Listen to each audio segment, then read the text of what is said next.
What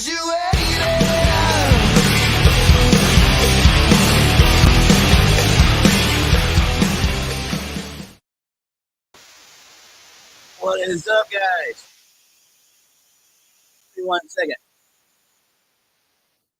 All right, cool. Oh, I have myself playing in the background, so it was coming through the microphone. It's been a while since I've done this. You got to give me a little bit of a break here. We just got through with watching the documentary. I got several people that are sitting backstage. We're going to come on and take your questions and stuff. But one of the guys I wanted to bring up first, man, he's done such a good job on this. And it's his first podcast. You guys make sure to give him a good, warm welcome. Mr. Aaron, what's going on, bro? What's going on? Thanks for having me, man. Yeah, man. So it's finally done and it's finally out. Finally, man. It's exciting. So I think what I wanted, I was thinking about what I wanted to go over with you, Aaron, but everybody, please, again, make sure you let him know he did all the editing. This guy's a beast. And I can't say how much I appreciate it, but, we hooked up about a year and a half ago. We started talking about these projects, and we've done many projects together. There was 2 projects where we worked on where a father's child passed away. We had one case where a father took his own life, and now we got this case that we brought you on to do the John Mass case. But before this, you'd really never worked on anything like this. I know you're not divorced. You didn't go through this, so you were kind of coming in new. And I knew, you said all along, I really want to do something that makes a difference, and you was interested in this. What is some of the things that you've learned or some of the things that you've seen, working on these documentaries? Well, yeah, first thing that comes to mind was I did not know family court was such an issue.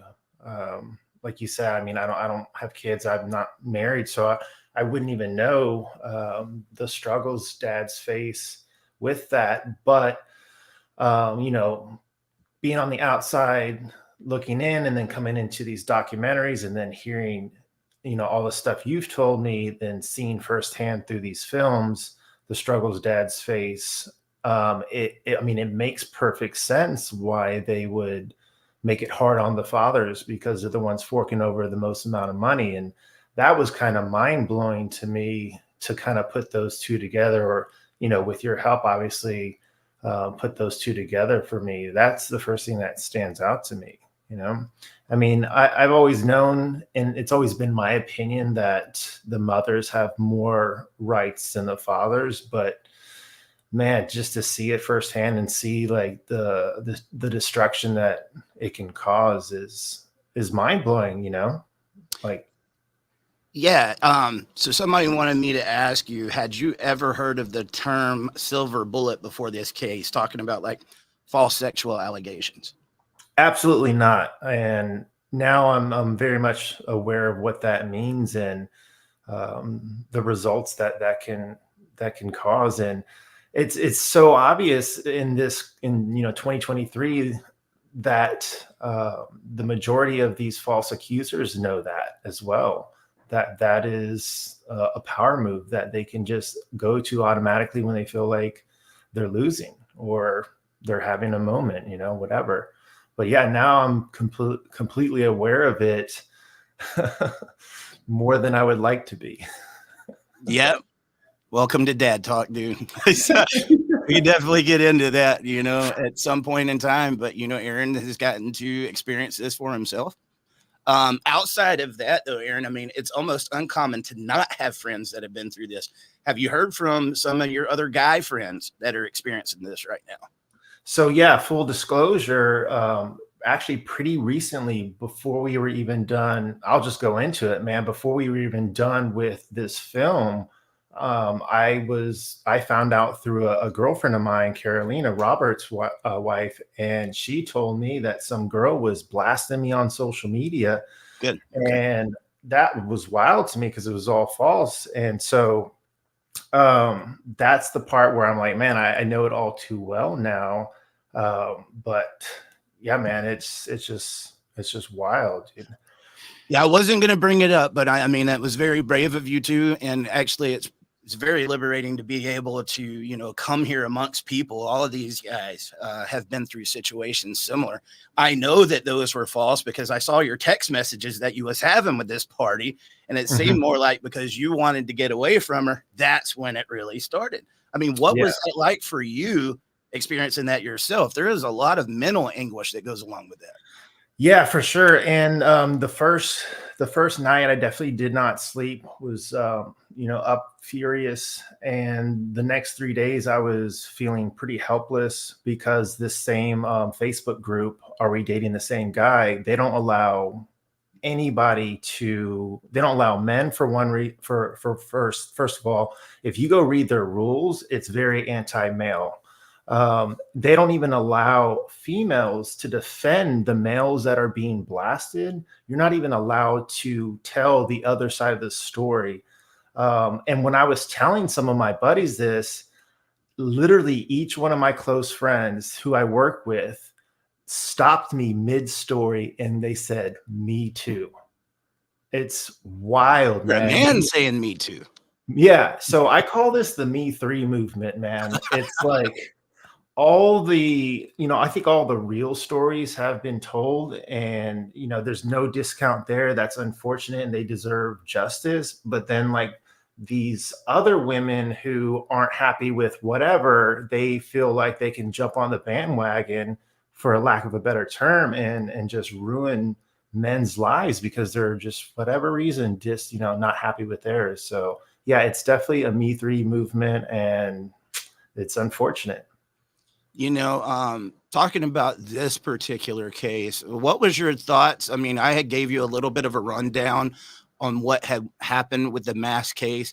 What was that like for you experiencing that there in person? We did stream that, guys, but you got to saw a little bit of what was involved in pulling that off. And I know we was having some technical difficulties there, but there was just so much information being thrown at us. And I do want to say, if there is anybody that interviewed for that documentary and you didn't make it into it, we've got it.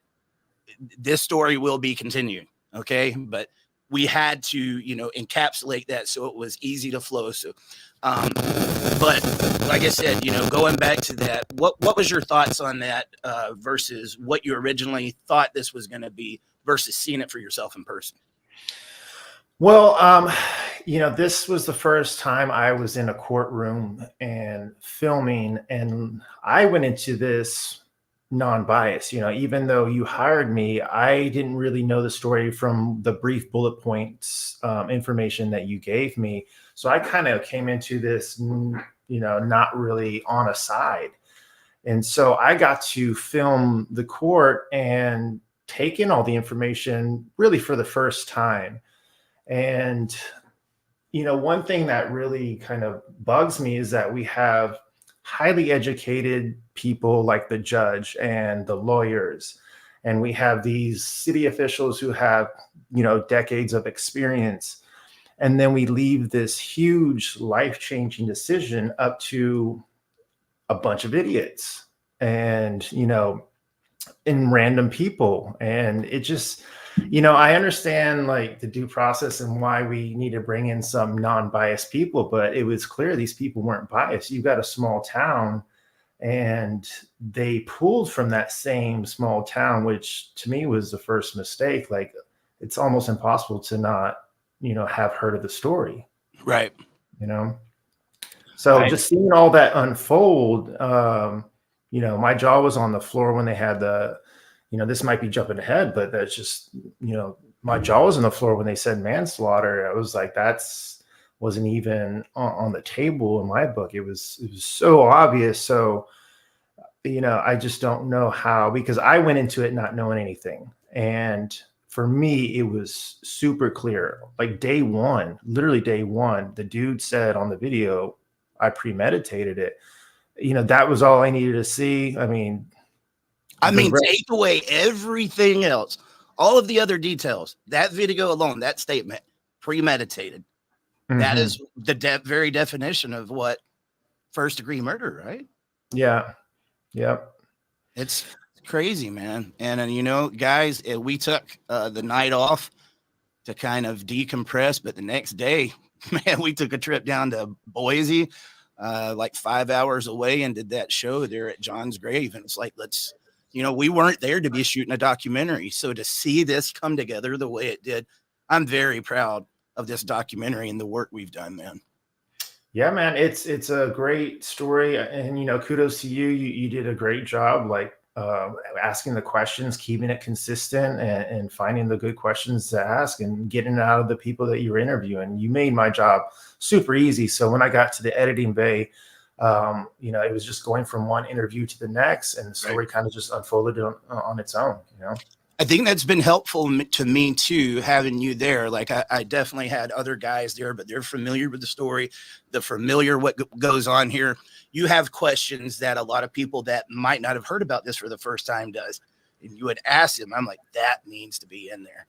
Yeah. But I can tell you, man, the first time you sent that over to me, we still had to re-edit about 20 times. This guy has to get nervous every time he sees a text message coming in from me. People don't understand how much work goes into video, man. Every little change you take, it's just, even if it's minor, you're being set back for hours and hours. Yeah, because you got to rewatch it, and it's something that requires time to play through. So you can only do it so fast.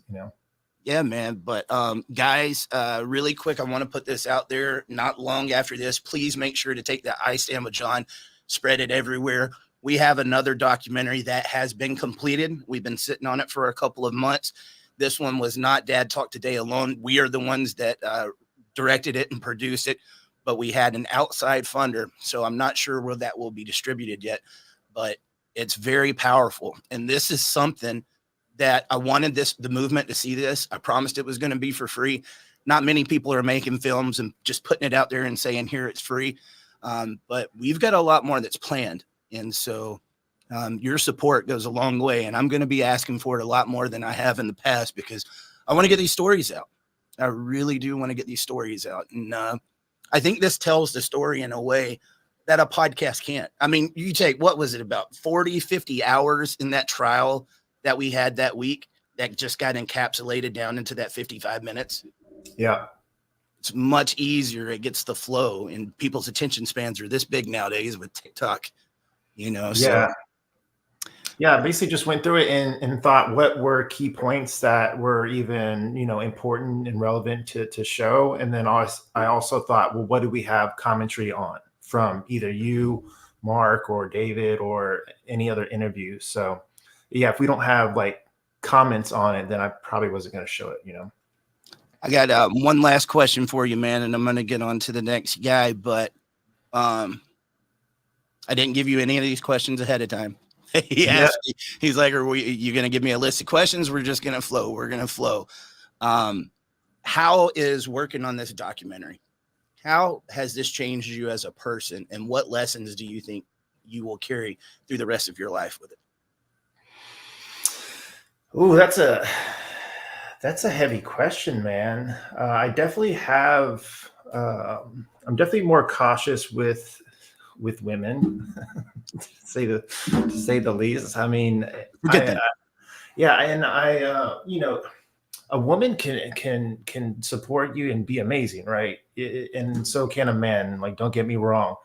It just, you got to have the right one. And it's definitely kind of made me, especially with my own experience, kind of step back, slow down, and really pick and choose a little bit more wisely, because it just happened like that so quickly. So doing these films, man, I have a great appreciation for a bigger appreciation for not only my dad, but dads in general.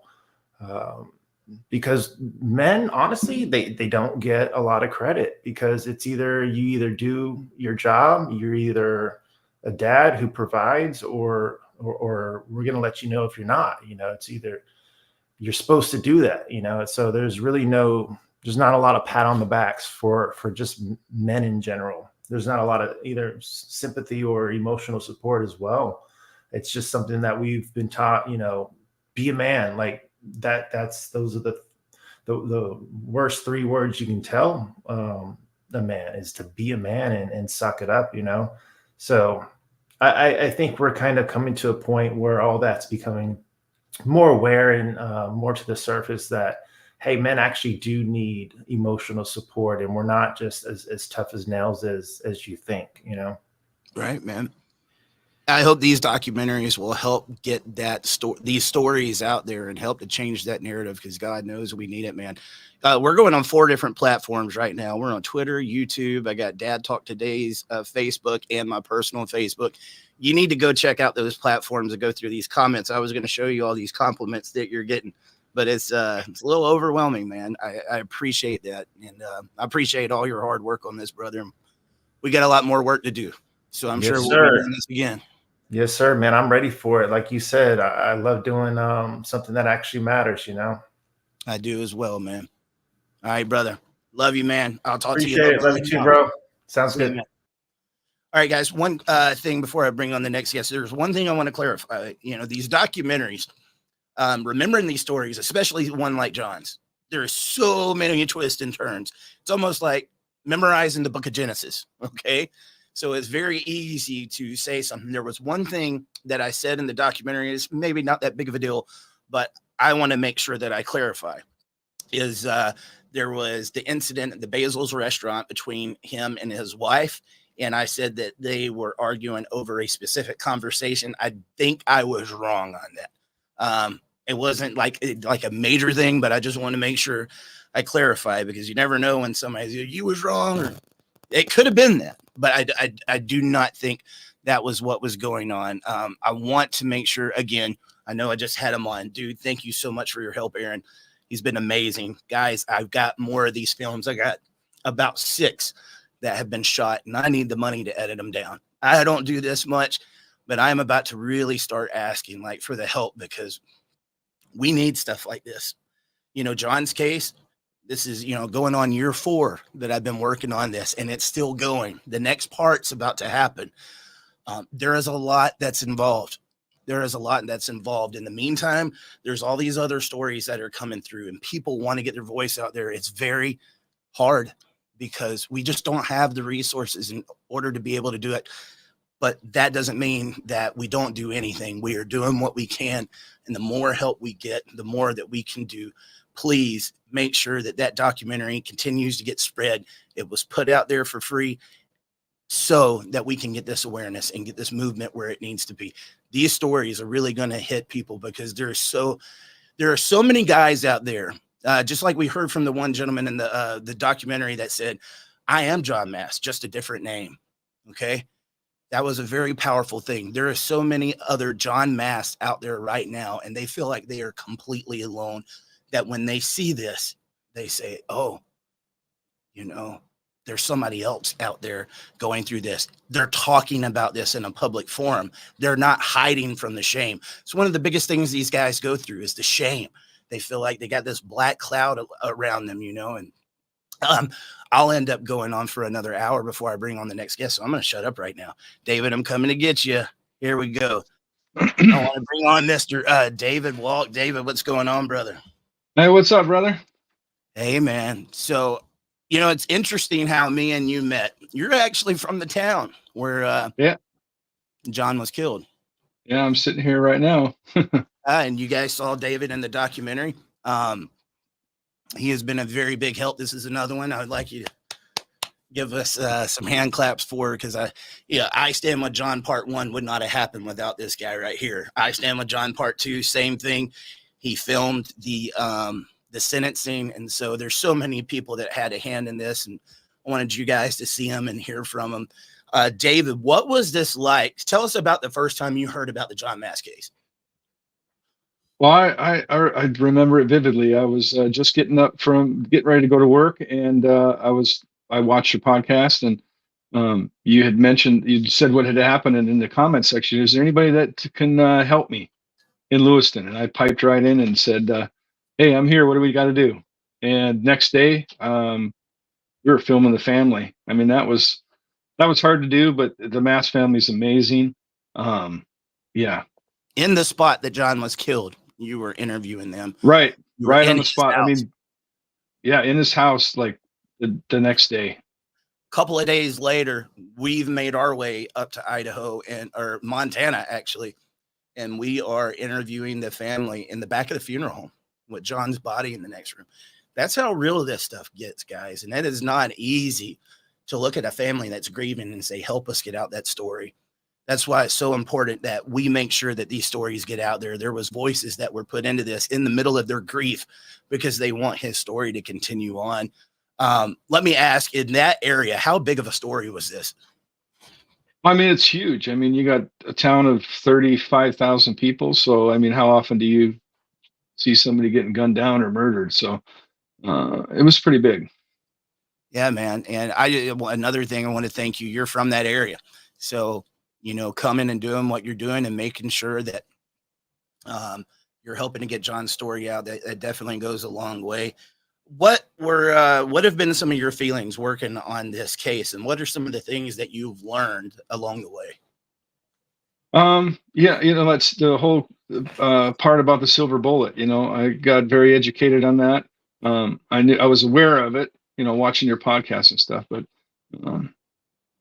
it's devastating. The silver bullet is devastating. I mean, just to try to get back from that, all those false allegations, but ultimately, when it boils right down to it, that's what cost John his life. It was a silver bullet. Yeah, man. And being in this town, I mean, it's I love my town. I mean, I've been here probably 30 years or so. But I wanted to get the truth out. And the amazing thing is, once the trial was over, like you said, lots of things just come to light. And I think people were really upset at the verdict, and they wanted to tell their story. I mean, there's a lot more coming that, like you said, it's to be continued. Yep. We got some questions rolling in for David. If you guys got some, bring them on. General Miller on YouTube said, David, what was the hardest part to hear during the trial? Well, I mean, if you watch the documentary, you can see that part, during the 911 call. Very emotional. I mean, even just talking about it now is emotional. That was a hard hearing. And, when I recorded the sentencing, the judge brought that up. I mean, the fact that, he saw the family listening to that 911 tape, but yet after that, they get up there and forgive this man. That's the type of family that Mass family is. And that really hit hard, I think, with the judge. I think it was hard for the judge to hear that too. And I'm sure he's seen many, many things. So, but that was my hardest part, was 911 call. The hardest thing I've ever done with the podcast, man. It was harder than standing over John. I mean, like, hearing that go down and knowing what we're hearing, what happened and why we're hearing it.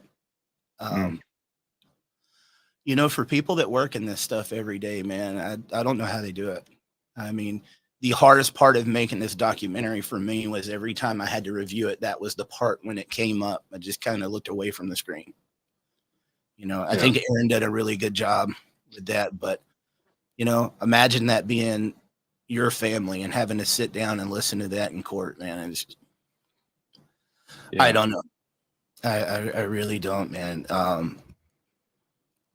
And then the jury hearing that, I mean, we keep going back to the jury, but I mean, I believe the jury's at fault in this case. I mean, I don't understand how they can hear that and come out with the verdict that they did. Yeah. So this next question right here, we were told that we could reach out to the jurors and ask them if they wanted to talk. Robert Garza, after it happened, he asked every single one of them. They shook their head no, wouldn't even look at them. Like, it was really hard, man, because it's like all we're there to do is to get the truth and make sure that people know what's going on. And I'm not going to lie to you. It felt like we was being treated like trash at, certain points in time. But Father X on YouTube said, David, did you ever speak to the jurors you knew? What did they say about the verdict? Yeah. I mean, I was there for the whole trial in the court, and I knew one of the jurors that was up there. And like I said, it was in the documentary, it's a small town. So the chances of me seeing somebody as a juror, pretty good chance. And so he was on the jury. And so after the trial was over, of course, you said, like, Robert and they tried to get jurors, and I was on a mission, man. And so this guy was a acquaintance, a friend, and I reached out to him. I messaged him. I said, hey, I just want to talk to you. You don't have to be on camera. We just want to kind of know what was the thoughts of the jury. And he just ignored me. sent another message, and I sent him like the I Stand with John, the original documentary, so he can get some idea and hopefully make him feel bad a little bit. And then still no answer. And then so I had a friend that's a good friend of his, it's a good friend of mine, and I reached out to him. I said, "Hey, I'm trying to get a hold of him. Like I seen the documentary," and he said, "Oh yeah, he really was intrigued with the case and really wanted to be on that jury." And my jaw just hit the floor. I was like, "Are you kidding me?" I thought that's not allowed, right? That's the first thing that came into my mind. But then he called me. He actually called me on the phone. I think all the information that I sent him the documentation from the Williston Police Department showing that John was exonerated. I think that's what did it. And he was probably feeling bad, so he called me. And he didn't really shed too much. He didn't really give me a lot of information, but he just said he had to go with they had to go with the information that they were given. And I was like, okay. And I think that it was relating to the little doubt, the seed of doubt that they planted in there that wasn't supposed to be there. And then go ahead. I was going to say, I find it very hard that anybody in that town didn't know about that story. No, I mean, it'd be impossible. And I was kind of Facebook stalking the jury. We had all the jury's names, you know what I mean? So I'd kind of Facebook stalk some of them, and a lot of them you could see their Facebook profile. Like there was one gentleman that was an avid hunter.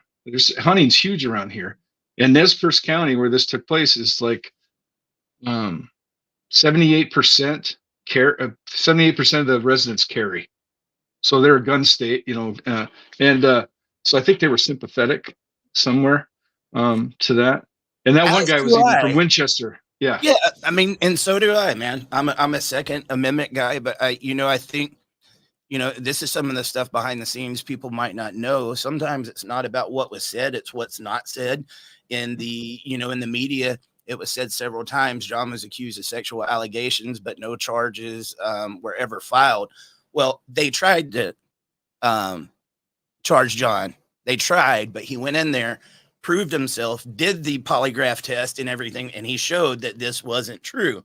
And they didn't have the evidence in order to charge him. So they tried to press charges, but them not saying, hey, this went to court, he cleared his name and everything. So on the night before, we reached out to, one of the publications, we won't mention their name, and just said, hey, look, check out this document. This is from Williston, North Dakota, where they investigated John. They said, and you even read that note in the documentary. Sometimes, again, it's not about what's said, it's about what's not said. And people, especially on social media right now, they see a story and they react. So all you got to hear is, oh, this dad was protecting his grandkids because this guy was like accused of being a pedophile. People will make up their mind right away. Very little people are actually going to say, I really want to know about that. Did it go to court? What actually happened? I do believe in society now, this is going on so much that people are starting to question. And there's nothing wrong with getting both sides of the story, guys, in order to be able to make a decision. We're talking about a father that lost his life, and we're talking about somebody that killed another person. You really need to get the information. But anyway. Sorry. Yeah. And the fact that he was on the stand, when he was talking about hunter safety and all that, remember that? But yet this man's in the middle of a parking lot firing a weapon with children around. And one of the eyewitnesses told me there was children in the parking lot. So that was one of the interviews that we didn't get to get in there, but the one guy near the end that said, knowing the facts, I can't believe it wasn't at least second-degree murder.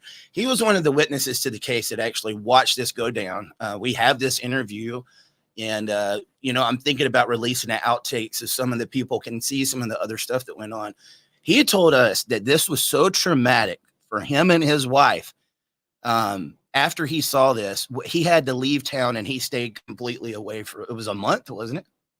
Yeah, he said a month. They were gone for a month. They couldn't come back. It was completely traumatized the guy. And I could only imagine, that's not something you see every day. Man, dude. The 911 call. Think of how disturbing the 911 call was. Imagine being there. And, for those of you that might not know the details, you can go watch both of the documentaries, but John's brother and sister were both there and watched this thing go down. I can only imagine what that's got to be like to carry that around. Yeah. And in his interview, I mean, you can see in the documentary, he can't see how the jury could come back with voluntary manslaughter. And that was an eyewitness to the whole thing, you know? I got a couple of guests waiting back, so I want to get to them, but I got a couple of questions for you on here, David, before I let you go. Pissed Off Parent on YouTube. Good name. He said, David, living in that town, are people still talking about it? Well, I really don't know, honestly. I mean, I don't get out much. I'm a family of four, and we're kind of homebodies. So, but I talk about it anytime that I can, with my work. People ask me all the time, "Hey, when's that documentary coming out?" And they really are interested and want to know. So, I don't know if anybody's talking about it. They just kind of move on to the next thing. That's why we really need to, like Eric said, we really need to put our dad talk shoes on and get out there. This stuff has to get out there. Dude, and we've done it. We've been all across this country. You've been on several trips with me filming documentaries. Yeah. We just got back from England. Had to interview Jordan Peterson, Dr. Oz, you name it. We are willing to get out there and make sure that this information is getting out there, but we are only as powerful and as the resources that back us. I do want to say something really quick before I forget about this. One of the biggest sweethearts when it comes to this film is your mom, Miss Judy Ann. Judy donated her car, guys, to help raise money to make sure that this film happened. Without people like this, it just wouldn't have happened. So I just want to say thank you to her again. General Miller had another question for you here, David. He said, is the sentencing available to view somewhere? David filmed the sentencing. He was there. We have it. I haven't released that by itself yet. I guess that is something that I need to look into as well. So yeah, but it's all there. We broke it up into parts and stuff with the family statements and stuff. David, doing the films and getting to see the people in person and see the emotions. I think, that's why I love documentaries. It shows you stuff that a podcast just doesn't have the power to be able to do. You get to see emotions that are real. You get to be at the place that this happened. It's just, in a different way. But I'm curious, like working on these cases and seeing this, how has that affected you? It's hard at times, like that time when we were down in Texas and kind of all over the country for 2 weeks, and we did some of those stories down there. And everybody sees that. They want to tell their story, and we want to get their story out. But we were just two guys with a camera, and it affected me deeply, especially that one story we did with Glenn down in Texas. And sometimes, it can be overwhelming because we'll put something out and then everybody wants, to hear that. And we want to listen to your story. We're sympathetic. We're empathetic. But it truly it makes my passion for filmmaking go up, kind of like what Aaron was saying earlier. Have a reason behind it. I want to have a purpose behind what I'm filming and change lives for the better. Man, in closing, before I let you go, is there anything that you would like to let the people of your area know about this story and why it means so much to you? Yeah, like you said, I think we need to dig deeper. Like I mentioned in the documentary, you have to dig deeper. You can't just go by what the newspaper says or what, in this day and age, it's instant information and people will copy, news organizations will copy each other's and it says the same thing without even thinking about what they're printing sometimes. I think like I said, when there's something that happens, you need to dig deeper. Don't just trust what somebody says. You know what? And you might dig deeper and it might just solidify your stance even more. But that's why you research it. You get all of the facts, all the details. If this was you going through this and this was your reputation, in John's case, it was his life. It was his kids. It was everything, his career, money, you name it. You would want people to look into it for you. Right. And when we overlook one case, it just sets off a whole bad string of events. It's like dominoes falling down.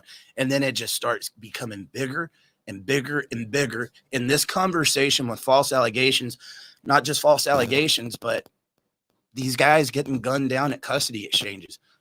Mm. It's time to do something. Right. It is, man.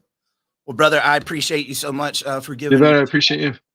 Guys, make sure you say thank you to David, and I'm sure we'll be talking again very soon, bro. All right. See ya. See ya, man. All right, guys, I'm going to bring on my next two guests together, Mr. Mark Escobel and Robert Garza. What's going on, guys? Hey, how's it going today or tonight? I ain't gonna lie to you. So I've been on edge today. You know, it's there's Why, are you a of- Lions fan? No. Like, it's crazy. I'm out here, you know, doing the documentary. My wife's the one in there watching football.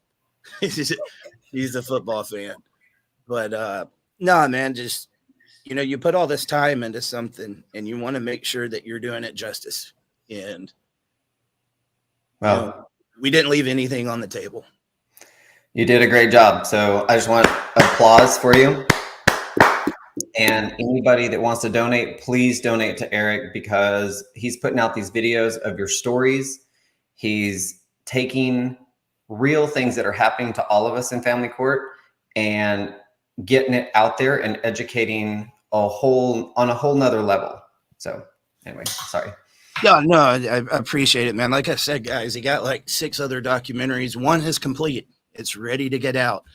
But if I can raise the funds, this is what I want to do. And I will get to as many as I can. Even then, we could have $1 billion right now. We're still not going to be able to get to all the stories, guys. It's just that big of a problem. You know, we do what we can. I am looking at some ways that we can help people have more of a platform to get their stories out. But I'm curious. I mean, let's see it down in the comments. How many people listening to John's story can you say, I relate to that? You know, what John went through, that's my story. Well, there, your story's been told. You share it and say, this is what happened to me. You know, Or could have happened to them, could happen to them if it keeps going. Yep. Yeah, man. Well, people think that it's, you know, married couples or separated couples, and you talked with Aaron, he's single, and it just happened to him. Well, I mean, Robert, you've told your story numerous times about the false allegations that you went through, but Mark, you got to go on, you know, you was a very big part of the documentary. And I thought one of the more powerful statements on the documentary was you saying, I am John, just a different name. Yeah. You know, what was that like for you experiencing false allegations? Well, so I come from a town that has probably one of the oldest roller coasters in the United States. You've been here. It's where they filmed. I rode the roller. Me and Robert both rode the roller coaster. Yeah, it's called the Giant Dipper, and I knew my emotions were going to be a roller coaster going into it. You know, we're getting cameras inside the courtroom, which is pretty much unheard of. We just take a moment to say how badass was that, dude? Right? I had zero faith that we were going to be able to do it, but the judge said we could be there. So yeah, just that alone was a hurdle. So you're sitting there trying to prepare yourself for this roller coaster ride, and comparing that court case to riding the Giant Dipper there's no comparison.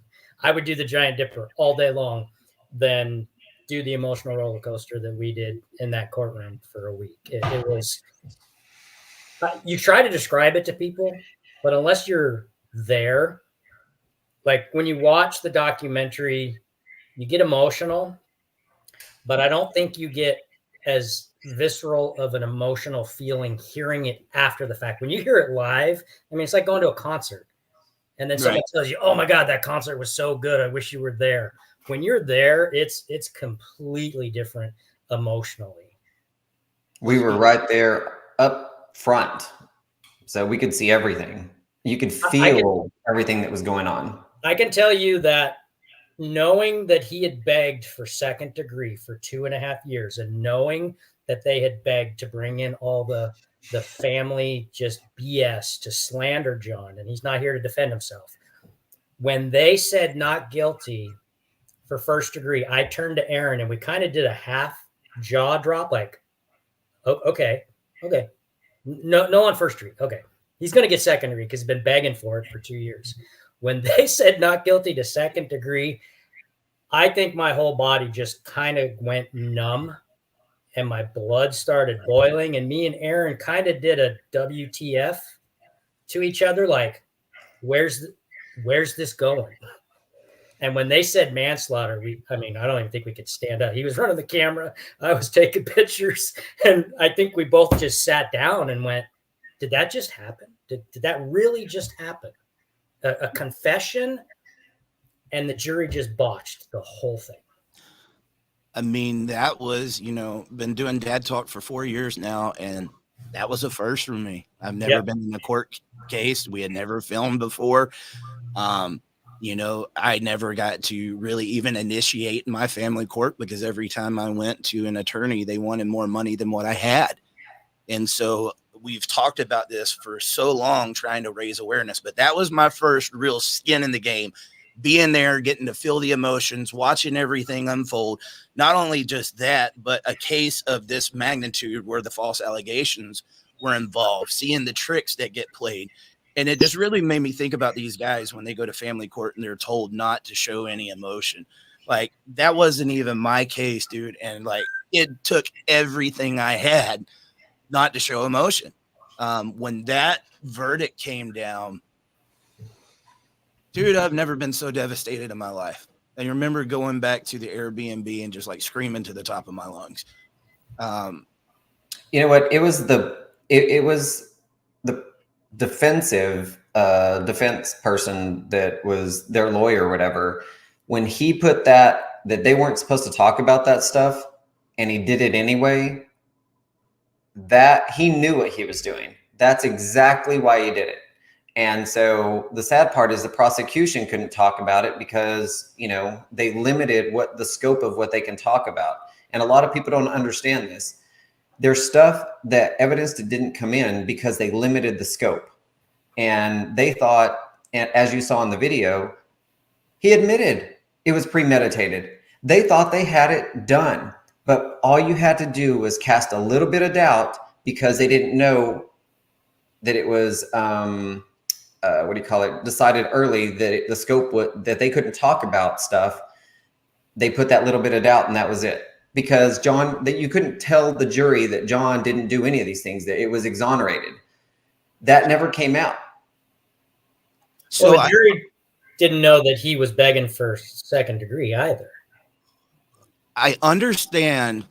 Like, I'm trying to play devil's advocate here for a second. If I thought there was this grandfather that was really trying to protect a kid that was being abused by a dad, I can understand how somebody might have their feelings go that way. When you look at the evidence and you look at this case and you owe it, you are making a very serious decision here. Okay. When you look at this, it was just one of the biggest injustices I've ever seen. Correct. We can sit there and talk about it until the cows come home. But dude, you guys make sure that documentary gets out there. We took, like I said, about 50 hours worth of trial and tried to condense it down to where anybody can watch this. And the full confession video, I do have that on Dad Talk Today's YouTube. If you haven't seen it, you can watch the whole thing. It was evidence. I think one of the, I'm about to get to your questions too, guys, but I think another one of the more powerful things in here was the supervised visitation director. And why that was so important. She was hired by Becky. Okay. Yep. This was the person that supervised the visits and saw everything that went down. That was who you saw throughout the film and then ended it. And because the trial's over now, she was allowed to talk. And the things that we found out, like what, I told you, I'm a dog guy, dude. I love it. My dog is one of my best friends. It's one of the most loyal things on the face of this earth. Hearing that the kids have been told that the dog was dead. And so like the first thing that I think of is like, I don't want the kids to know that the dog is alive because that might make them want to go see their dad. That's my opinion. I feel very strongly about that opinion, but that's my opinion. But what kind of human being tells a child that a dog, We know, we just can't say it. Yeah, I know it. You know what's going to happen later is that the kids are going to recognize that first lie to them, that big lie, and they're going to be like, everything else is a lie. And later on, they're going to hate her for it. That's the problem with these people that alienate their kids from the other parent, is that when they find out that what you did, all of a sudden, you're the one that's going to get alienated. You may have had them for the first 18 years of their life, but guess what's going to happen later? they're going to have the opposite parent for the rest. And John, that can't happen. But you know what? I hope his parents later, John's, Ashara and Zane's grandparents and the family get to be in their life for the rest of their life. Yeah. Well, the amount of time that we've gone through this, we thought, okay, it's just family court, right? We thought this scheme is just being played out in family court, it's just being played out in juvenile court.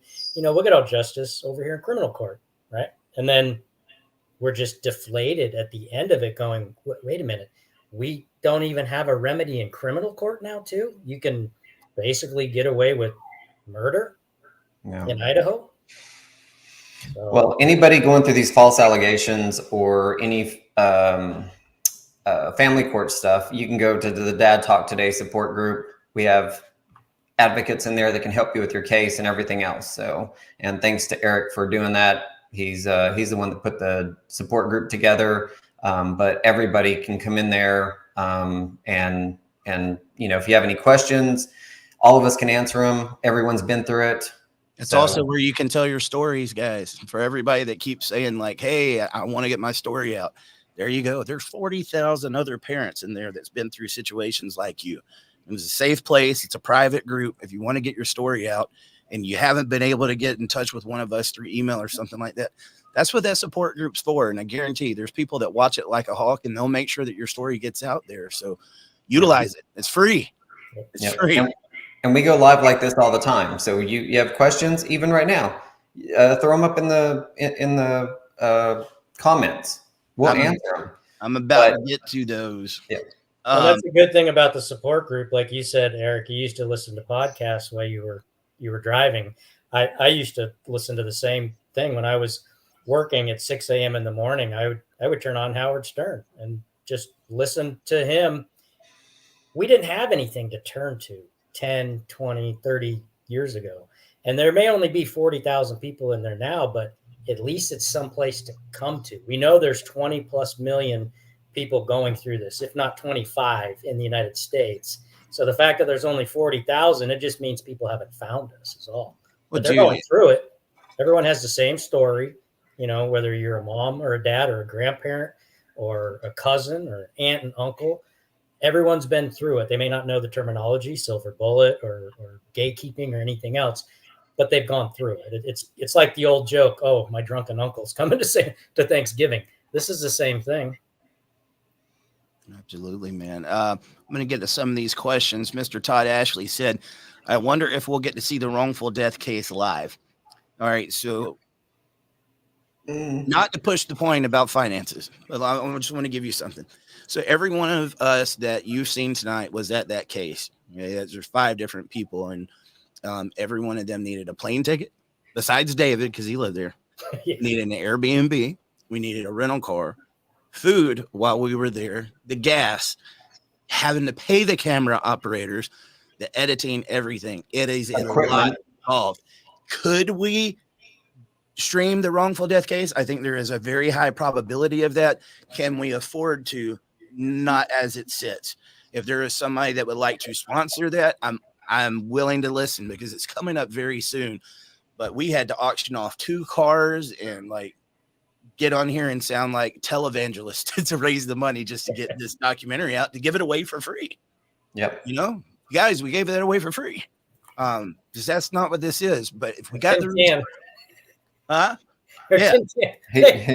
around the cup. I would love to be there, because I've came too far with covering this story to turn my back on it now, man. And seriously, you guys, I've been there. I'm telling you, we picked the cheapest plane tickets that you can find. We pick the cheapest food that you can get. There is no splurging. Car we can't fit in. Well, yeah, cars that you can't fit in. These 2 guys slept on a couch. We did. Yeah, man. And I'm telling you, your penny, it doesn't matter what you do, like $10, $20, it doesn't matter. I promise you, that buys us the pizza for the night. That buys us the bottled waters, $5 for a case, whatever it is. You have no idea how much Eric stretches your pennies, no matter what it is that you give. And so he's able to produce this high quality videos like you're seeing right now. You have no idea what goes, behind the scenes or whatever, but I'm telling you, he is 100% telling you the truth. every dollar matters, and he stretches everything to the last penny. Thank God there's a Costco in every state, right? $1.50 hot dog and a drink. There's my dinner. Not in Lewiston. Yeah. Well, we had to go to Washington, but yeah, there was still one there. But just like one of the unexpected things, never did this with a court case before. The audio was horrible. I bought 4 different microphones while I was there trying to make sure that you guys could hear what was going on with the trial. Now, I later found out, because there was other media there, they was going through the same thing. But we was like, what in the world's going on? It's just those last minute things that you got to plan for. It's a lot involved. That was a long way to answer that, but I've got to get that out because I want to be there. I've got like a month and a half. If somebody wanted to sponsor plane tickets, if somebody wants to sponsor an Airbnb, somebody wants to sponsor a rental car, somebody wants to sponsor one of the camera operators because they need to get paid. They're taking away time from their families, and being up there and the editing is a lot involved. I'm willing to even if you want to go after a specific thing, let us know. I want to be there. We'll just have to wait and see. Joseph on YouTube said, hopefully there will be some justice for this innocent man. Thank you for standing in the gap for him. Do you know if his children were ever interviewed by police, prosecutors, etc.? Yes, there was an investigation. I do know that they were questioned. That's about as far as I can go with that one. But yes, to answer that. And John was exonerated. Well, another part that wasn't in the movie, I don't know if it's going to come out in the next one, is who showed up after. Did you talk about that at all? Who showed up in the car? Yes, that's an I Stand with John part 1. Okay, yeah. That's so people that may not have seen the first one, watching this one, Becky showed up with the kids, literally minutes after her father shot him.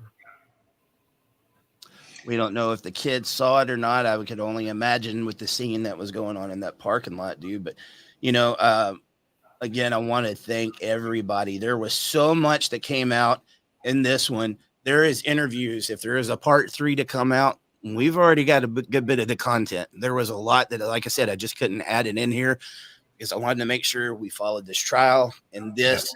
We're not there to stir up a hornet's nest, man. I'm not there to get vengeful towards anybody there. We want justice for John. We want John's justice not there to defend himself. Kids. Yeah, and they were still defaming him, and he wasn't even there to defend himself. And that pisses me off so bad, man. The guy already defended himself while he was alive. Now he's dead. Keep your mouth shut talking about this guy, man. He was exonerated. That's it. Done. They gave him his kids back. But Eric, how much did this cost you a roundabout to just produce this second I Stand with John? Well, luckily, like I said, we got it mostly covered through donations. It was about 20 grand. Yep. So that's doing it on a penny budget. Let me tell you something. That is like, that's the Idaho. Yeah, that's the Idaho. Pick a different state and a different airport and hotels, and it probably doubles, if not triples. Yeah. That's not including the travel and everything else that we had to do, but just the documentary itself. And I guarantee you the quality of that one, not to brag, but I'm going to brag the quality of that one. That could be on a Netflix all day. Yeah. We didn't have 100%. that equipment when we did part 1, and I'm proud of part 1, but that one was next level, guys. Yep. You know what? So when I was watching this, I got flashbacks like crazy of part 1 because we went there literally the day after, I guess, he got murdered. Those interviews, I don't know if people realized when we were shooting those interviews, John was actually right behind that wall or whatever, where everyone was sitting and stuff. Like he was literally in the next room in his casket. And anyway, I just got flashbacks watching this of all that. So how cold it was, everything. Yeah, man. Well, for both Robert and I, if we were to have gone through what John went through, we wish there would be someone out there to speak up for us, because we've gone through it, and the only person that has spoken up for us is us. Right. I mean, we have friends that do it, but not to this level. And if you think you're the next John Mast, I would be donating in a second, because guess what? Guess who's going to cover it? Eric. Dad Talk Today. Nobody else is covering this stuff. I've got, like I said, 6 that all the interviews and stuff has been done. I just got to get the editing done, dude. Yeah. I've done what I can do up until this point. They don't know what's in the fire. You've already went and almost shot probably 2 or 3 more documentaries since this one. 6. And it's, yeah, see, 6 more. I know exactly how many, right? So 6 more, and they hadn't even been released yet. They're still coming out. He's working behind the scenes. That's why you haven't seen him very much. And every one of them plays a critical part, and it's not just the same thing every time. Every one of them plays a critical part. And then we produced the 2 mini documentaries too. The one about Glenn Terry, where the mom killed herself and killed his kid. Yeah. You know, that was out there. We put that out there for free. Yeah. Glenn Terry, Robert Garza, Mark Escobar, we're the living silver bullet victims. You know, Justin and Chad and John and Tyrone, they're no longer with us. You know, I was talking about that earlier. I would love to make a documentary on Chad Reed's case. I feel so sorry for his wife, because I have tried my best, you know, to give her as much coverage as I can, but it's similar to John's case. Is no different, dude. Yeah. When the documentary comes out, or when this case is at trial, or when it first happens, it's red hot. Give it a couple of weeks. I mean, even when we was raising money for this documentary, 2 weeks prior to that is when the donations came through. After that, it was crickets, you know? And so you're constantly having to say this. I've had people criticize me. Why are you still talking about John? Anybody that's in this movement that can make something like that, I don't want to talk to you, because it is up to us to get his story out here. Okay. And this story is far from done, far from done. But somebody like Jennifer, you know, the guy was on video killing Chad. I was just going to say that. I'm like, tap on the hand, guys. Yeah. Chad showed up to get his child. Okay. The mom had sent the child off somewhere else. He thought he was coming to get the child, and the ex-boyfriend shot and killed him on video. Now, I've heard the argument. So he shouldn't have sat there and argued with him. Got you. How many times did that happen to Chad before? Obviously, he was angry. Now, you could argue that, but was it justified to kill the father? Absolutely not. Not even a tap on the hand. And that guy goes all over social media. So arrogant. I would love to be able to do a documentary on that one. Justin Goolsby. The Justin Goolsby case was very eerie to me, because after we did I Stand with John Part 1, it was sitting around 1 million views or so. Not long after that, out of the middle of nowhere, it went up to 2.1 million views. And I expected the first part because we put promotion behind it. The second, I didn't. And so I didn't know, where did this come from all of a sudden? And there was a lady on TikTok that was tagging I Stand with John and everything. Her fiance had been killed by his ex-father-in-law in a parking lot going to get his kids. It was almost identical to John. The difference was John was shot 3 times and this father was shot 4. That case is about to be going down. I just heard from her not long ago. But in the Chad Reed case and then Tyrone Darling, those are the 2 other big cases really outside of John's that I've reported on. Both of them, Tyrone's ex didn't get indicted by the jury. So for anybody that keeps going around saying we need jury trials, stop. Right. Stop. The court system needs to be completely revamped. Needs to be overhauled. Correct. The Chad Reed case was interesting because he, you know, the mother was actually committing a state jail felony before he got shot. She was interfering with his child custody, basically kidnapping the children. And so if someone took your children and you didn't know where they were, and you showed up somewhere to ask, where are my children at? Of course, if you'd be pissed off. And so the other guy shot him and killed him, and in cold blood. I mean, he wasn't even trying to do anything to him. He actually came out, went in his house, and came back out. All he wanted to do is know where his children were. That's it. Chad got in his face afterwards. Once he brought the gun out, Chad got out. Go ahead, shoot me. You know, he was mad. He was mad. Testosterone was going. They're keeping my kid from me. But he didn't do anything for that to happen to him. by no means. And what's sad about this is when it goes on social media, you get the warriors that go back and forth in the debates. Was this right? Was this? And you got all these people that have no idea what goes down in these family law cases, trying to give their side of what they think happens. One good thing, though, there is a very big influencer on social media. We've met him at CPAC before, David Harris Jr. He posted the video about Chad just this past week, and I sent it over to her and was like, look, the case is going out there again, had several hundreds of thousands of views on it. And I said, just wanted you to know about it. But, you know, the sad thing is those are just the cases that we've reported on. There is no telling how many of these have went by the wayside that we don't even know about. I've had several in the support group, same thing, but you know, they just get local attention and nobody national does it. There's way too many to report on. And so this is the problem. Family court needs to change. And if you want to change something, go to your legislators, change it. But only if you have a problem and a solution. Don't go just to tell them the problem. You better tell them the problem and a solution, or else don't go at all, because you're going to end up wasting their time, your time, and everything else. I'm going to lighten the mood up here a little bit with a question that we probably cannot answer. But Lester Bell on YouTube said, was wondering if her mother is still going around wearing dark glasses with her seeing eye dog, or was that just a play on the heartstrings of the jury? I'm going to play the fifth on it, but I read your comment, man. I appreciate you guys got some questions. Put them in here. As you see, we'll read them.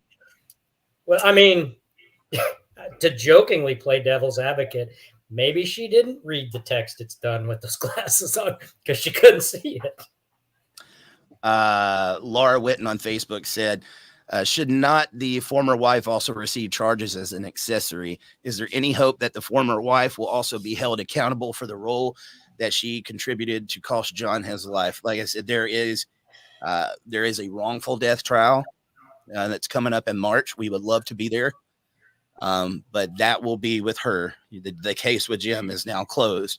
So that's what's going on next. And we will just have to wait and see what happens there, guys. The other big thing, too, is we got to give credit to both the DA and the judge. One, for the judge allowing us in there. And then second, for the DA doing the interview afterwards, because it wasn't the first time we asked him. The first two times he said no. The third time he said yes.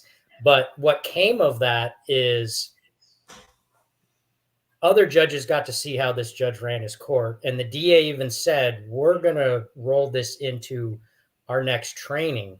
And we're actually going to ask for money to put cameras, audio and video in our new building that gets built. So even if we just get that out of this documentary, that is tenfold from what we've been asking. We've been trying to get cameras in every court so that, you know, they can't hide behind this little darkness of secrecy and lack of transparency. So that'll change all the future hearings that go on in that courthouse. So just because of this alone, Eric not taking no for an answer, asked the first time, second time, and a third time, every case that will be in there can now be televised, or at least cameras in the courtroom. So you've made a change. We made history when that happened, guys. We were the first in that city, in that area. We were the first. That goes into this from Mr. Todd Ashley. He said, how did you get confirmation from the judge? I filled out the appropriate paperwork, but guys, anybody that's an advocate knows people fill out paperwork all the time and they usually just say, no way. I had already told the family, and everybody is like 99.9% chance this is not happening. So I really wasn't counting on it. And when it came back, I was, whoa, you know, and I got to talk to him. He let me know there were so many people that said, we don't want that in there. He's like, they have a right to be here and the people have a right to see it.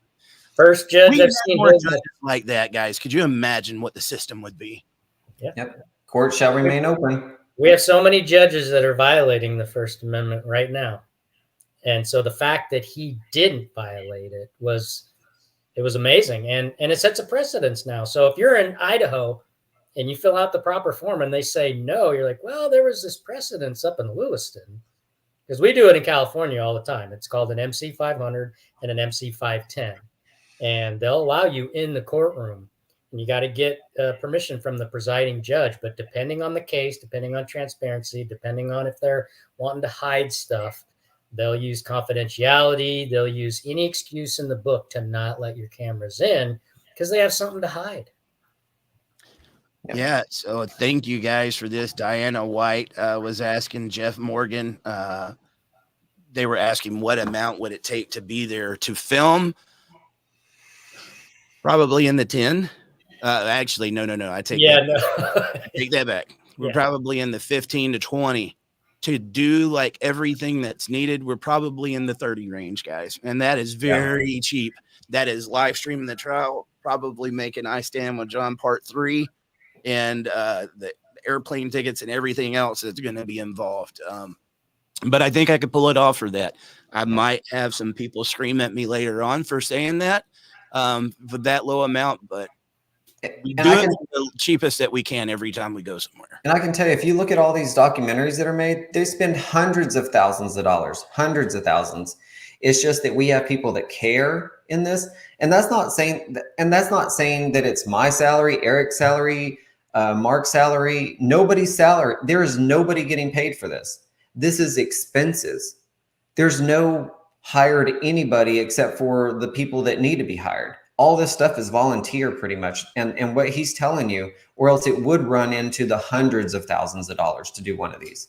Well, I think we kind of set the bar high where people, because we went to 43 states, but we did it during COVID when flights were cheap and we were on standby. I mean, Eric and I were leaving Jersey and we're sitting on the floor because we had to change flights to head to Texas for all the bills that got shut down 2 years ago. We're literally sitting on the floor waiting on standby, on parental alienation day, and like I was on the road for 3 weeks at that point, Mark.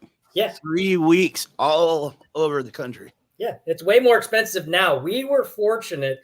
COVID benefited opening up the courts for us and the legislators that we were able to hit that many states. Now it's few and far between. We can't crank it out as much. So I'm lucky. I live by Atlanta. It's the busiest airport in the world, and it's the hub that goes everywhere. Tickets that would cost you $600 and $800 now I was getting for $20. There was literally days during COVID when I was in the hallway. I was the only person going down the hall in the Atlanta airport. You will never see that again. I doubt it was like that ever before. There was days it was just like a ghost town, and it helped us in so many ways, and that was how we got that information out. And it was a very good time, because I'm not going to say that everything we did back then was effective. We did it with good intentions, thinking this is what we need to do for the movement, because it's never been done before.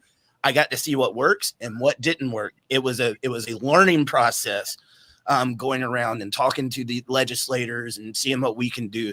It's really what's gotten my mind on, like, dude, I want to do these documentaries. I think this is the way to raise awareness. These wouldn't be so hard if I turned back around and said, hey, I'm selling this. I'm going to go sell this to Netflix or somebody and try to make. I didn't do that. You got it for free. Because this movement needs it. We operate on crumbs. But it's got to get out there. And I do believe at some point in time it's going to pay off. But if they ever do take it or pick up, or if they ever take it or pick up this movie, then great. You get paid for it or whatever. And I know you will reinvest it back into the movement. There's no pocketing anything. I'm telling you, Eric's been doing this for like 4 years now.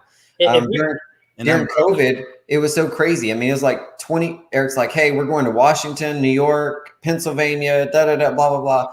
He was like, all right, jump on a plane, meet me here, meet me there. It was during COVID. So these private, it's almost like you had a private plane on American, because there was like 3 people in the whole plane, but the tickets were $25. Now you can't do that. There's no way we could have got done what we did now. We literally did 9 state capitals in 4 days, guys. 9 state capitals, because up north everything was so close. We did like Maine, New Hampshire, and I forget what state it was. We did 3 there, and then we ended up spending the night in Massachusetts and Boston. Yep. Started off the next day there, and then went to I don't know. We ended up staying one night in Jersey. We couldn't find a hotel room anywhere. We got some funny stories that one day I need to sit down and do like a bloopers or like right? behind the scenes. Just so every once in a while, the stuff we talk about is heavy. It's good to laugh. And I think it'll give you guys a laugh. Isn't Robert Snow Angel in one of them?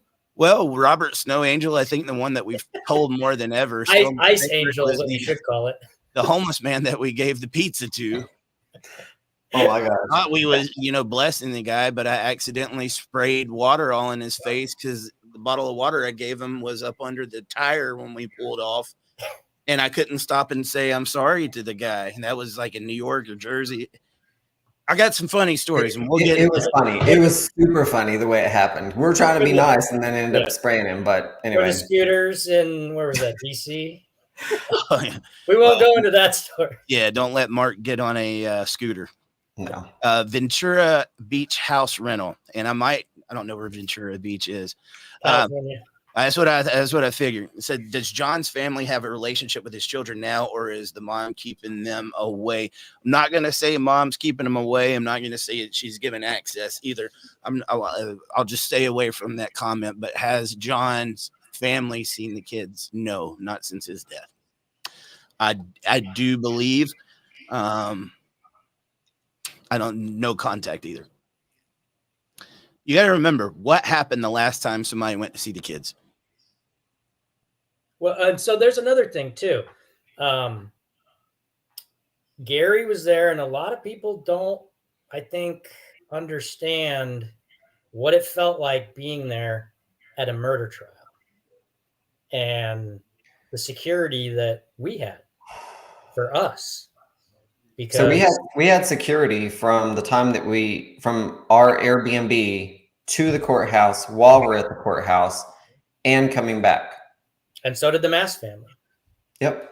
I don't know if people noticed it because they don't really see inside courthouses, but if you look around, there were a lot of non-family members in sports coats and flak jackets. And so Gary Mosler was in the documentary. He was a former Lewiston police officer. Guys, he was my bodyguard the whole time I was there. And not only that, because these guys was leaving at a different time than me, he drove me all the way to the airport, which is like 2 hours away, and then came 2 hours back home. I tried to put money in his hand from some of the donations that came in to say thank you. He would not take it. There were several people that when they came there, we tried to say, here's some money for coming and taking your time to do this and help us. Nobody took it. So I know this case means so much to people out there, but we've met so many beautiful people, man. Yeah. And it's the little acts of kindness like that. When everybody does a little bit, it goes a long way, And I gotta tell you, I know it's hard right now because this economy, don't get me started on that. But, Laura Witten there on Facebook said, what are the possibilities of defamation, slander suit in conjunction with the wrongful death suit? Never really thought about that, but, well, that's what the civil case is. Yeah. The wrongful death it's for basically monetary damages. Yeah. And then if you get enough evidence, which they will get, then the DA can prosecute. Like I said, there's a case in Florida. It took them 11 years. The main case that most people know about is, the OJ case. He got off on the criminal case, but then the Goldmans won in the civil case of $25 million. Did that bring back anybody? No. But, you just hope that going through this civil approach, they can get more people, wrapped up in the net that we know they were all colluding. And I don't believe they ever got anything out of that. I think the only thing they got is he wrote a book, If I Did It. Idiot. If I did it, this is how I would have done it. But they got the proceeds from that. And then they changed the name, If I Did It, Confessions of a Murderer. Yeah. So that's pretty pimp right there. No, but if the mass case goes like the case is going in Florida, where people are actually getting arrested, the brothers and the cousins and the parents and people that were all involved, that's where the civil case is going starting in March. What did y'all think about the jurors? So, we didn't show them. What's that? So, you guys keep your questions and everything coming in like that. Is that a question to us? What did we think about That was a question to y'all, because I think it was definitely of his peers.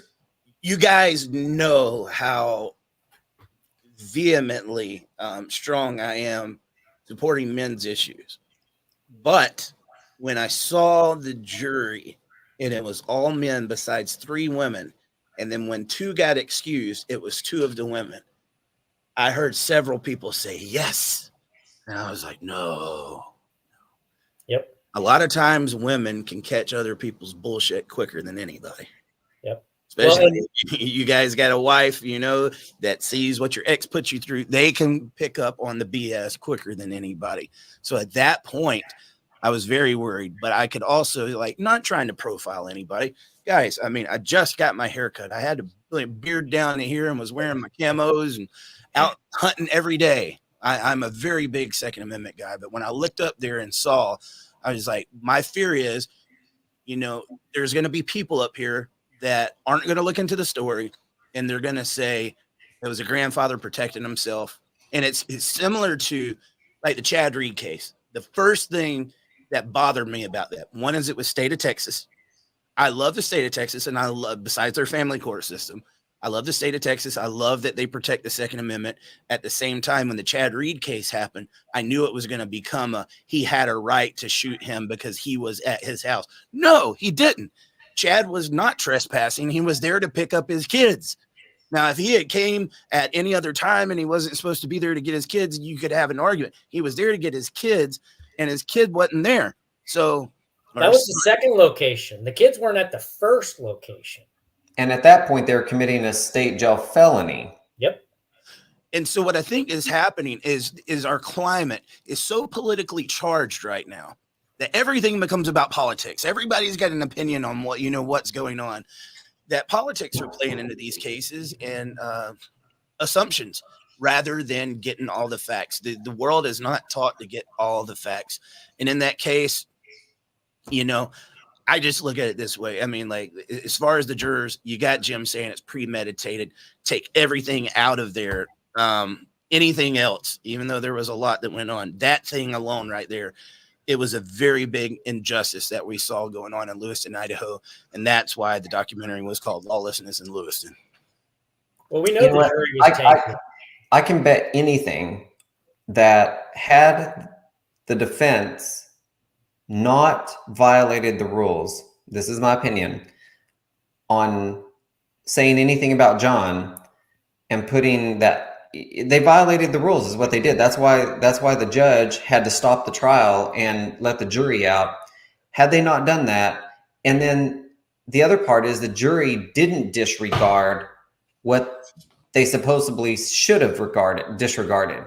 And that's what happened. Well, the jury we know was tainted just from David knowing someone on the jury. And then second, which people didn't get to see, was when they did dismiss the 2 female alternates, one didn't bother Jim.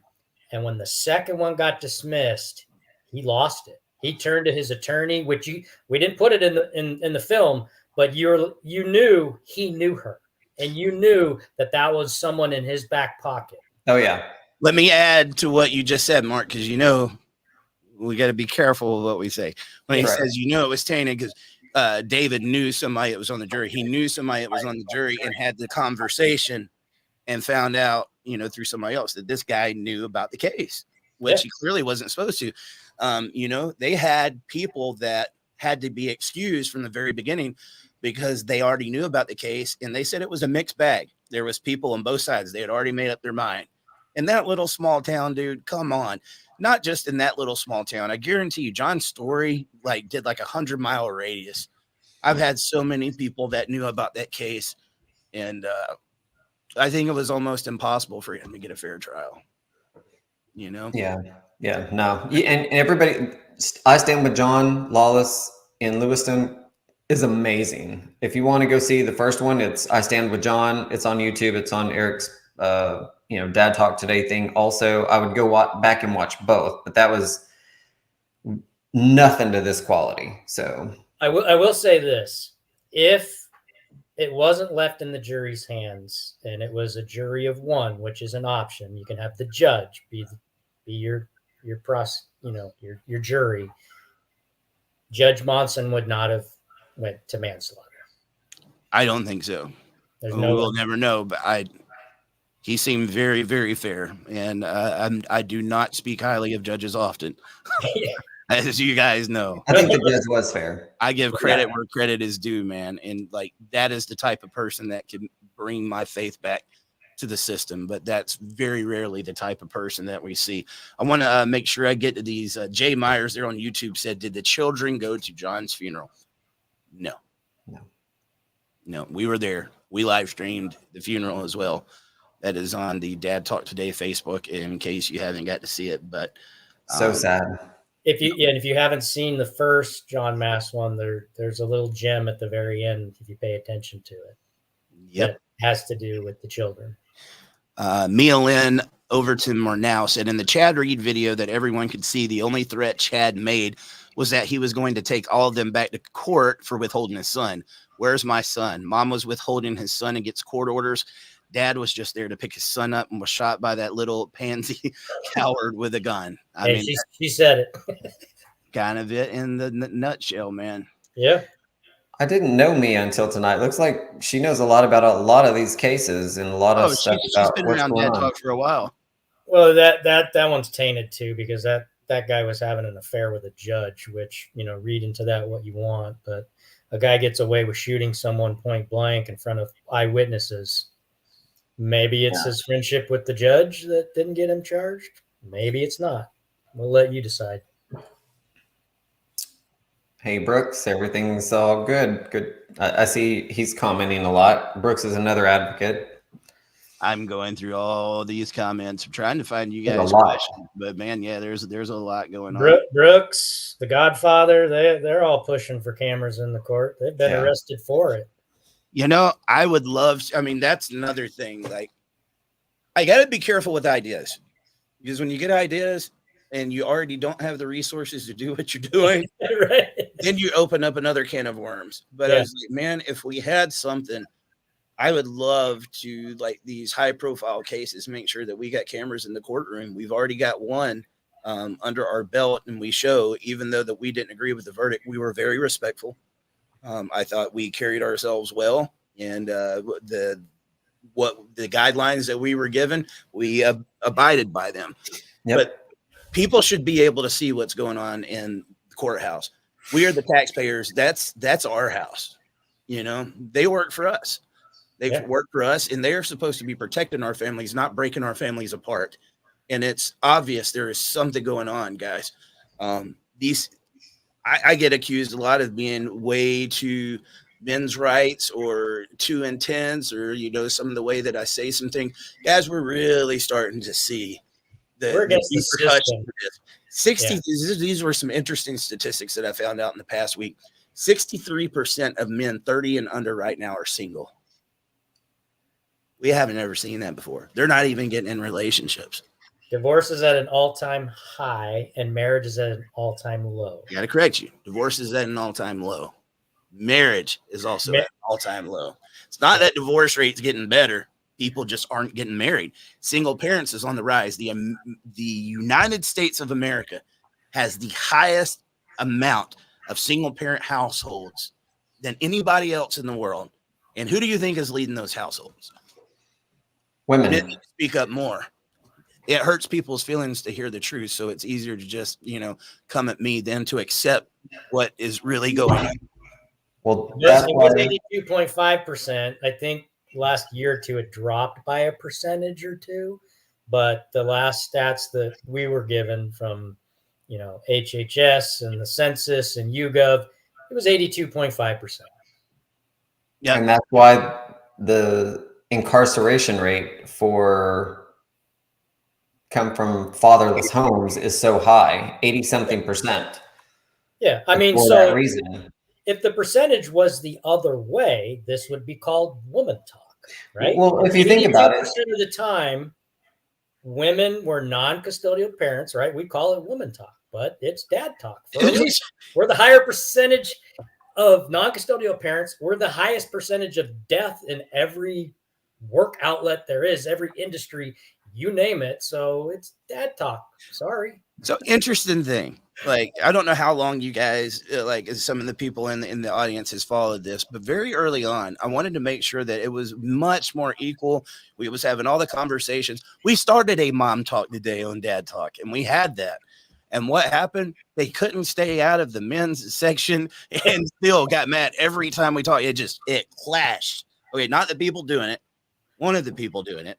But it just got to a point. It's like they don't want men to speak. And anytime a man speaks, it's going to be misogyny or hate.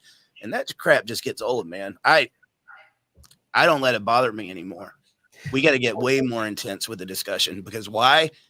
Chad Reed, John Mast, Justin Goolsby, Tyrone Darling. These guys are losing their lives, and you're worried about your feelings. I give a crap about your feelings. I give a crap about the truth. And we need to get solutions. It's time that we get solutions. We're against the system. Yeah, we don't care what the name is. We're against the system. The system destroys families. The system destroys children. And I don't care what side of the aisle you're on. Either way, it should be equality upon a no-fault divorce. If it's nobody's fault, then the children should have equal possession with both parents. And when that happens, stuff's going to change. I keep saying there's 4 things that'll change the court system. Prosecute for perjury, 50-50 possession in a no-fault divorce, cameras in the courtroom, and no immunity for judges. Those 4 things will change the family court system inside and out. We are in a country that's $30 trillion in debt. That's because our politicians suck. Yeah. And expecting them to fix this problem, guys, them cleaning up the system means they got to take money away from a system that's already $30 trillion in debt. They don't want to do it. There was a solution, and the courts started panicking, and it was during COVID when they shut their doors, and they're like, oh crap, what do we do? Well, let's do it over Zoom so we can still get that, filing fee. And they let us in the front door, and then they went, oh crap, we just let them in the front door. Like, what do we do now? Well, let's just violate their rights and not let them in the front door anymore with cameras. So again, that's right. Let's not do it over Zoom anymore. Screw that. Yeah. The fact that we got cameras in there, I mean, I think we need one of these in every state. Do we have the funds to do one of these in every state and set up a fund and say, this is what it'll cost for us to go to New York or Florida or Michigan or, Well, you got to think too, man. I mean, even if you had one in each state, you've got so many big cities in some of these states. In Nebraska, that might be okay. When you go to California, you go to Florida, you go to New York, there's just so many different systems. So much is going on. And that's how so much of this gets swept under the rug. Yeah. It's just not feasibly possible to be able to go and cover all these things. Thank you, Free Wrigley, for correcting me on that. He said 33 trillion. Yeah. Well, if it's too big of a case, like the Britney Spears case, you're not getting in there. But if it's a ratings booster, like the Johnny Depp case, then you will get in there. So it just depends. West Coast, East Coast was Johnny Depp in Virginia, and West Coast was Britney Spears, and they let you in and all the news into one, and they didn't in the other. So I think we just need transparency across every court system and let everybody in, like the First Amendment says. With you, man. Nathan Graber, tell me which way it is, man. He said, do you think an accusation should be a guilty verdict until proven innocent? No. It's not as hard as it's handled out to be. I mean, you got to take accusations serious. There is kids that these things are happening to. There are spouses that these things are happening to. If an accusation is made, I do believe you need to limit contact until it's investigating. But I think on the other side of that, it needs to be completely investigated. And if there is no evidence or, they're proven false, you need to have some serious jail time here. Okay. We need to get more serious on the consequences for false allegations. And that's when you'll see this thing start to turn around. People are still going to make them. But if that person knows I could get life in jail, or the consequences that this person was going to get for me making these false consequences are now going to be me, and I'm going to lose custody, and I'm going to have to pay back this money, I'm going to have to do the jail time, it's going to be my reputation, that's when you'll see this thing start to turn around. But yeah, the criminal courts need to get on board. Like if it gets dragged into family court, you make the false allegation, get it over into criminal court, and someone needs to go to jail. Nathan, I can tell you, they're never going to change the law on it because they don't want to not have a person report something if they think it's going on, because if it's proven false, then they'll go to jail or whatever else. So they can't change it. I just got the law changed in Texas. It's for false allegations, but it gives you the time back that was taken during that investigation. So it deters people from it, but I would have put that in my bill, but then I would have got, it never would have passed. And that's the reason why. And so I do actually believe what Eric's saying, 100%. There should be jail time. There should be penalties. There should be all kinds of stuff, reverse custody, all kinds of things. But right now, as the law is written and as the legislators are thinking, until they get educated in these documentaries, that's why they're so important, is because they need to understand the ramifications of the other side of that. They need to understand if you go to family court, you're not getting a fair shake. You need to understand that when you file a protective order, restraining order, that's actually not a temporary order. That's your final order until you file to dissolve it. And so these documentaries, that's why they're so important, is because people don't understand how the family court works. Yeah, John could have been in jail or dead over the 3-year time period that he's being falsely accused, and both of them are unacceptable outcomes. And both Robert and I, same thing, in jail. I don't know about dead, possibly, but those false allegations can ruin your entire life, stick you in jail, and now what? One. Yeah, and then you get out. How many people have the Innocence Project freed since 1999, and that was with a jury?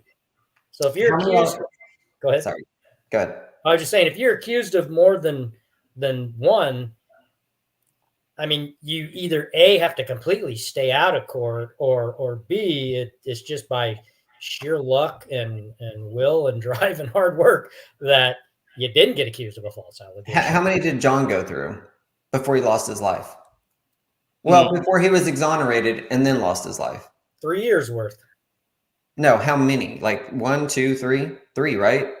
I mean, 3 main ones. I don't. Yeah. Dude, going through that case, like almost 4 years. 1 year and 150 grand he spent to get shot. So, we've talked about this before. Bob Burke said, states will want to give equal shared parenting if the Fed changes the Title 4D and Title 4E incentives. I could see that, man. We're seeing more states that are going to the equal shared parenting, and it's needed. The one that I've talked about it before, and it seems like the most important conversation seem to kind of go under the rug. But dude, people need to be watching the state of Florida. Florida just passed some of the best legislation I've ever seen. They got the equal shared parenting through. They got alimony reform through, but they got something called the Good Dad Act, which says as long as you prove paternity to your child, you get automatic rights. No court fight. You have just as much rights as the mom if you prove that that's your child with a paternity test. And I think a paternity test should be done upon birth anyway. That's another law I'd like to get through there, but that's a whole other conversation. If they can really get those consequences for false allegations in there, I think we should all move to Florida. It's going to be the safest state to go in. But when the states are passing the shared parenting laws without the false allegations, consequences and stuff in there, I get really scared, guys. Because that then becomes the new precedent. If I want to get the upper hand, it's just easy. There's no consequence for me, so I might as well try it, right? That's what I'm afraid is about to happen. And trust me, if attorneys know that they can get the upper hand that way, do you think they'll use it? I'm curious. Do you think they'll use it? So here's another thing. When people are giving you false allegations, they have to make a police report. In every state in the U.S., it's against the law to file a false police report. If that person files it, try to go to the police department, to the DA, whatever, and tell them, look, this person filed a false police report, and get them to prosecute them. More than likely, they probably won't, but it's worth a try.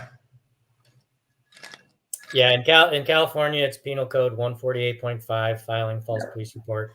But we got to circle back to Florida, the Good Dad Act. That dad went forward just like Robert did. Had a small group, got it passed, and then same with doing public awareness and public education. Mike and Elizabeth McNeese just put out "We Are the Parents." Now you've got this documentary. So the dam's starting to break. There's small little leaks, in the dam between We Are the Parents, between us, between the Good Dad Act, between Maddie in Utah, who's going to colleges now and talking about parental gatekeeping and alienation. So there's a lot. Once we all start coming together, the dam will break. The curtain's being pulled around. We got to just keep hammering on that foundation as a group. And what I mean as a group is parents, grandparents, aunt and uncles, cousins. You can't be complicit. You can't stay quiet. And that's what this court system counts on. That's what even our legislators. Hey guys, I'm gonna pause my camera real quick. I have to open the door real quick. I'll be right back. You're fine. So that's why we did all that legislation. What did it get us? Nothing. But look at what the public awareness and the public education is getting us. We had 2,000 people in the support group. Now we're up to 40,000, but we know there's 25 million out there that could use support. And that's just in the United States. Then there's Canada, Australia, the UK, South America. I mean, the list just goes on and on. Glad you said that, Mark. For anybody that's watching right now, there's a couple of things I want you to do. One, if you haven't seen the documentary, make sure you go and watch it. On the wall of that, not in the live chat, for some reason, YouTube, when you comment on there in that live chat, it does not import back to the main video. The more comments we get on there, the more it pushes it out to people. I don't care if it's a simple hashtag I stand with John. Go and flood that wall on that documentary. And with those comments, we really need to I do it all the time right here. I just keep hitting that heart button. But also, I need you to make sure you subscribe and ring the bell, because we've been under an attack for the past 4 months with Dad Talk. Dad Talk today's Facebook and Instagram is censored. There is actually a thing up there that says they are distributing us lower. My secretary that runs the social media, I'm very rarely on there anymore, put up a meme. It was a joke. She's the one that gives you all your fabulous memes out there. But she put up a meme. It was a joke, and they marked it as, we can't say the S word here, where a father takes their life. They marked it as that, though, that it was a meme about that. Had nothing to do with it. Yep. Contacted Facebook. No telling how many times. They don't do anything about it, guys. These community standards are just ridiculous. And I have to say, do I find it coincidence? We have over 1 million followers between the Instagram and the Facebook. Go look at how many people this is reaching. Make sure to go over there on YouTube. Right now, they're not censoring us. I know that they do other people as well. But we got to make sure that we have a way to get this out to the people, or it doesn't matter. But that's just some of the things that we're going to go up against in this, man. Every day is a new challenge to speak up about these issues. But the conversation, it's moving, guys. Now we see that when a celebrity gets accused of something that was 20, 30, 40 years ago, people don't just rush to go at him now. Man, she wanted that money. Come on. I think it was just yesterday, not on either side, this Vince McMahon now with the WWE, he's going through it. The lady settled for $3 million. He paid her $1 million. And now because she hasn't got the other two, I'm going to take out another lawsuit.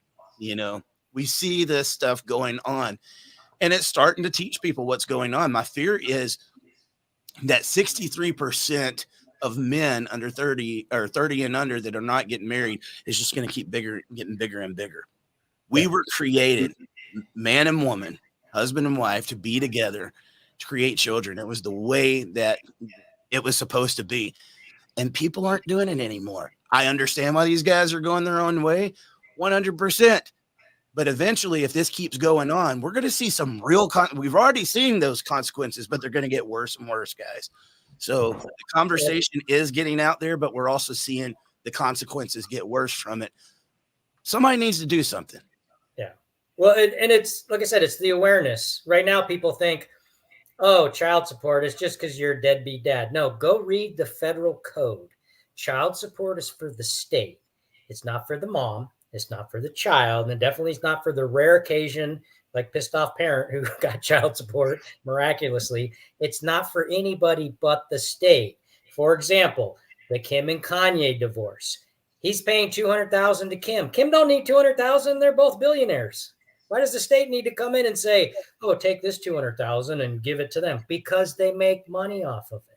So as soon as we all come together and stop saying they're the deadbeat or they're the abuser, we'll starve out the system. The system needs us to basically keep coming in and producing. We're a product. So if you can stay out of court, and the hardest thing to do is amicably separate, that's the best thing for your family. And that's what we're preaching. We're called Dad Talk Today, but we preach for families and children. That's our number one goal. I want to see people get for our married. own kids. We do it for our own kids.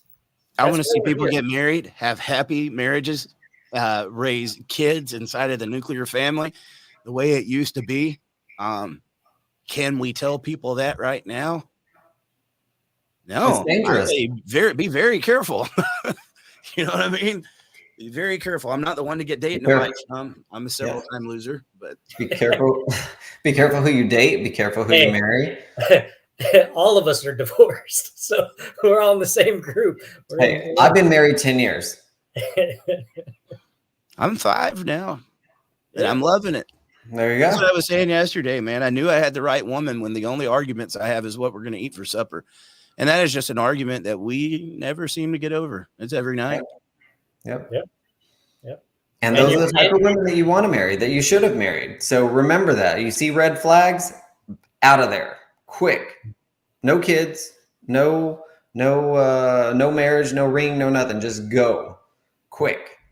Go to the next. I promise you, you'll find a good one. Well, we're doing this because we don't want our kids to go through what we went through, and they're going to go through it. They're going to carry what we went through into their next relationship, into their family. We're here to protect kids first and then family second. But I mean, we beat the drum on children. We don't care whose child it is. We stick up for everybody. It's a very touchy subject for me. And maybe one day people will find out why. But I know there's kids out there that's being abused. I mean, you guys seen the Sounds of Freedom.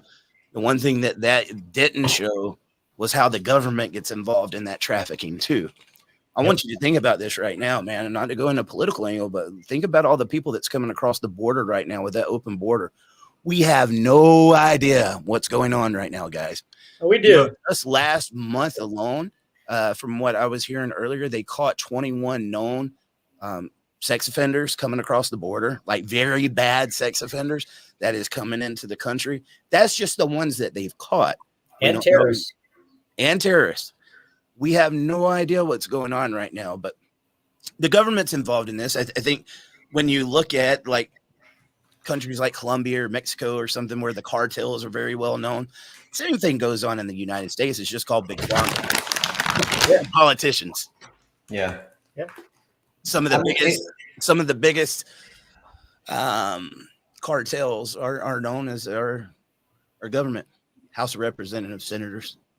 Yeah. Well, just go ask Carnell Smith about Slick Willie, governor of Arkansas, and what took place while he was governor. Dude, I'm going to have to stop you there. He can play the hell out of a saxophone. He can. Really? I've never known that. Yeah. I didn't know that. That's cool. Yeah. It's all I'm going to say. Yeah. I've heard he's good with cigars too, or so Monica says. I did not have sexual relations with that woman. Wow. Yeah. Y'all should see some of the behind the scenes when we're not filming. You mean when we're acting like children? They would pay for that. Yeah, we're acting like children. We know every D's nuts joke known to man. Okay. Anyway, all right, guys. I think that's going to be about it. Yeah. Sorry it's taken so long. One, I'm just not going to lie to you. After the John Mass case, I had to get a break from it. I couldn't look at it.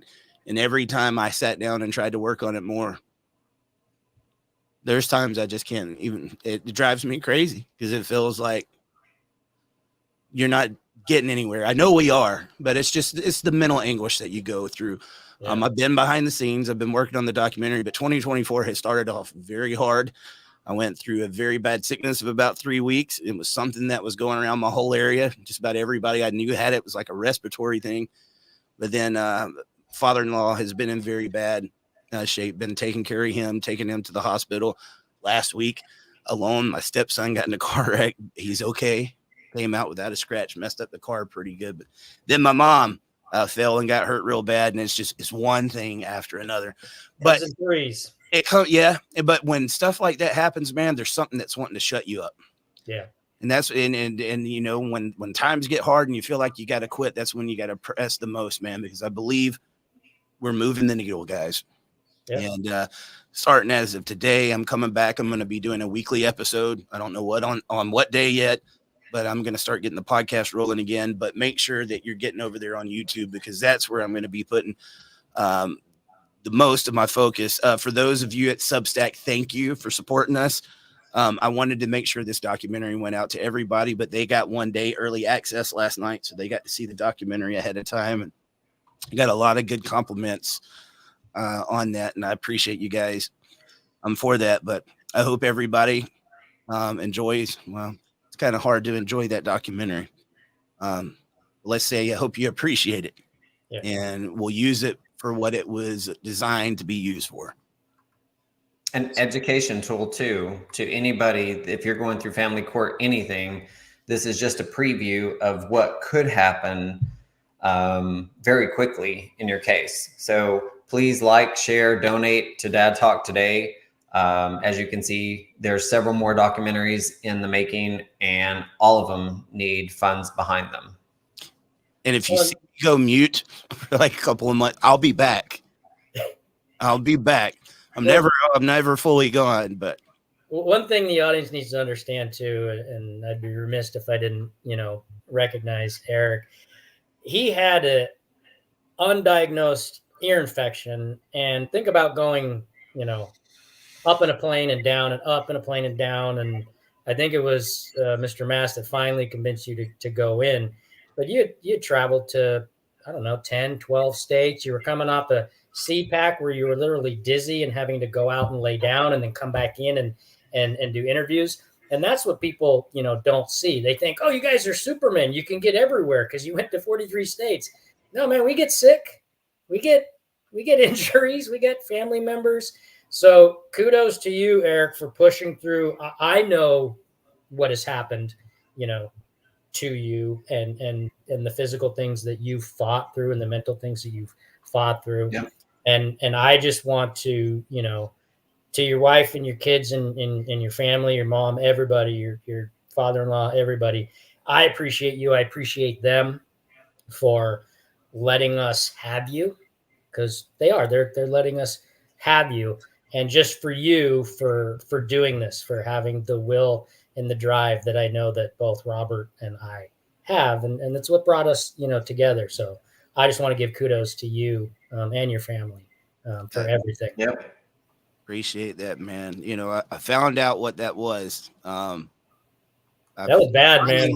Yeah, it was bad. I was going crazy. Yeah. If you weren't there, you don't know the pain that he was going through. And he's still interviewing legislators and running out to the car and taking a break. And then he couldn't even stand up. He wanted to puke his brains out. I did cut that one interview midway when it came in. I was interviewing a legislator. It was, dude, I got tinnitus. You guys ever had ringing in your ear? Like, I've always had it. I was in a rock band, but at this point in time, it was continuous, didn't go away, and it was so loud I couldn't hear the person talking in front of me.